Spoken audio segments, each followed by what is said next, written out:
All right, our government has failed our veterans, and we know that. And now at least one person is looking to the private sector to save them, and he's got some power. Navy veteran, doctor, and congressman over in Maryland, Andy Harris, joins us right now with a plan to fix the health care system for our greatest Americans who have served and are serving currently. Congressman, what do you plan to put forward to the chairman today?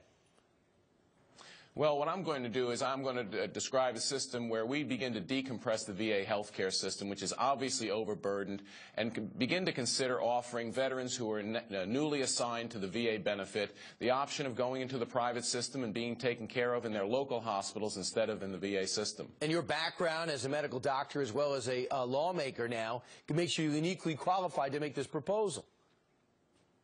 That's right. You know, I was in the Navy Medical Corps, so I took care of our men and women in uniform to deliver their health care to them. During my training, I did time in a VA hospital, so I understand the military and VA health systems, and I understand why the VA system is a bureaucratic mess. Right. First off, by putting it to the private sector, are you somehow going to get some financing that are put aside for the VA administration and getting it to the doctors in the private sector? Or are you just saying, take your call and bill us later? You know, the VA budget's roughly tripled in the past 12 years, including the VA health budget, so we are planning on increasing in the VA health budget every year. I think what we ought to do, again, when you look at the numbers, we're paying more per veteran for those Priority 1 veterans in the VA system than we would if we bought them, for instance, a silver-level plan on the Obamacare exchange.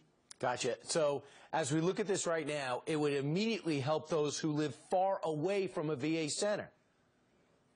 Absolutely. Those are the veterans who I think would opt immediately. And again, I spoke to some at a Memorial Day ceremony in the rural part of my district yesterday.